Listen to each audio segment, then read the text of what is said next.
All right, let's go inside the superstorm.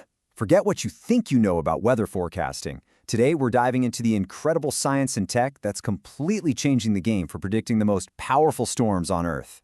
So, to really get a grip on these storms, you got to understand the world they're born into. And wow, 2025, it was a year of extremes. I mean, for the US, it clocked in as the fourth warmest year on record. That kind of heat, well, it's like setting the perfect stage for some seriously intense hurricanes. And believe me, the 2025 season was definitely one for the books. We saw monster storms like Hurricanes Erin and Melissa, which both ramped up to Category 5 strength. So that brings up a huge question, right? When you're staring down that kind of raw power, how in the world do you even begin to study it? How do you get inside the beast? Okay, so our first stop, we're heading up into the air, flying right into the heart of the chaos. Yeah, this is where scientists literally take the pulse of a hurricane from the inside out. And to do that, they've got this amazing 1-2 punch of tech. First up, you've got the legends, right? The hurricane hunters. These are the folks in manned aircraft, the battle-tested workhorses flying into these things for decades. But now, they've got some new teammates, uncrewed drones. These are the fearless pioneers, the ones going into places in the storm that are just way too dangerous for any person. And let me tell you, they were busy. I mean, just in the 2025 season, NOAA's hurricane hunters flew 52 separate missions into 6 different tropical cyclones. Think about that. Every single one of those flights is a high-stakes run, pushing right into the most violent parts of the hurricane to get that crucial data. And on those flights, they dropped over 1,100 of these little gadgets called GPS dropsons. The best way to think of them is like tiny weather stations with little parachutes. They get released from the plane, and as they fall right through the hurricane, they're just constantly beaming back the storm's vital signs. Stuff like pressure, temperature, humidity, and of course, wind speed and direction. And get this, one of those little dropsondes falling through Hurricane Melissa, it recorded something just staggering. A wind gust of 252 miles per hour. Let that sink in.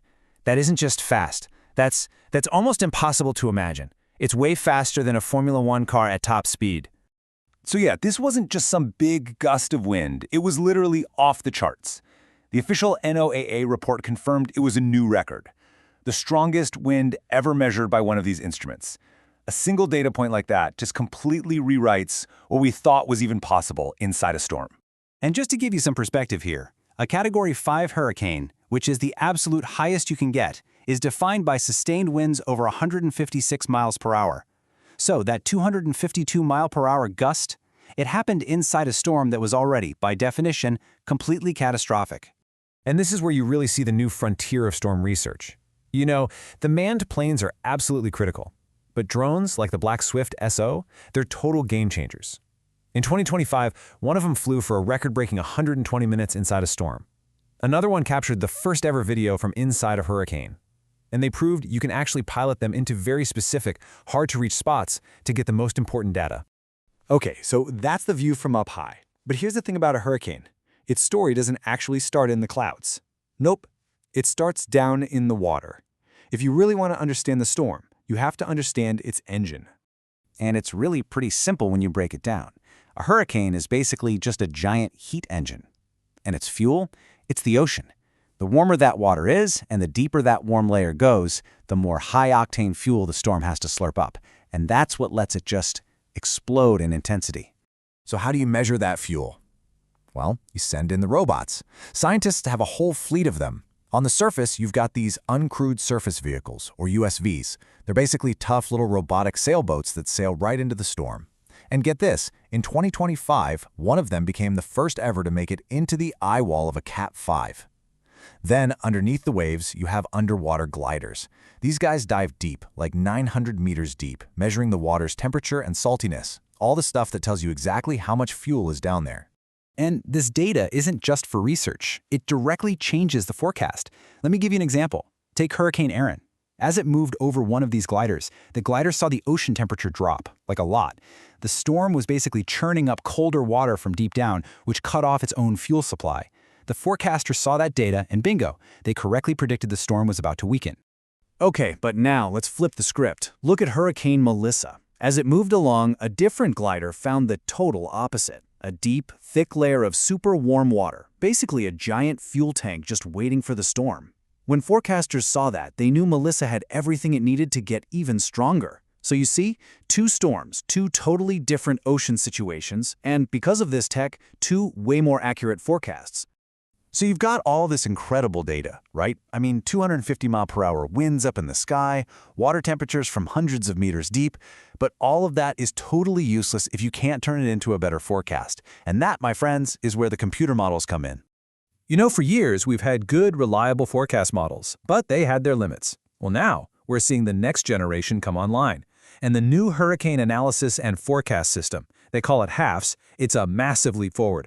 We're talking about a system that can track multiple storms at once, in super high detail, and, this is the big one, it can push those accurate forecasts way further out.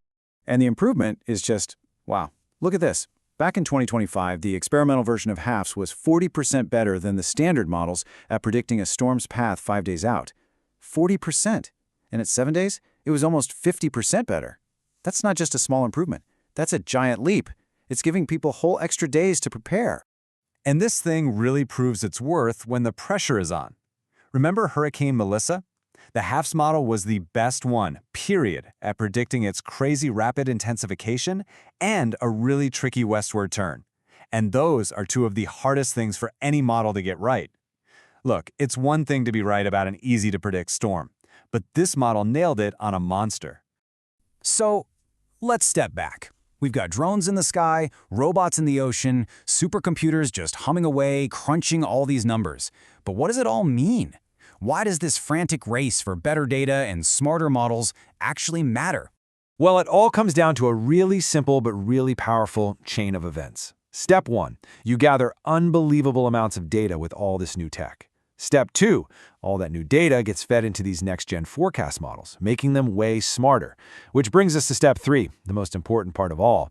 Those better, longer-range forecasts give people and their communities more time. More time to prepare, more time to evacuate, and ultimately, more time to save lives. It's a straight line from a little robot in the ocean to a family getting to safety. And that really brings us to the ultimate challenge, doesn't it? We know our climate is changing. We know the potential for more powerful storms is very real. The science we've been talking about, it's getting better and faster and smarter every single year. But the weather of tomorrow, it promises to be even more extreme. So the race is on. And it leaves us with one huge final question. Can our science outpace the storms of the future?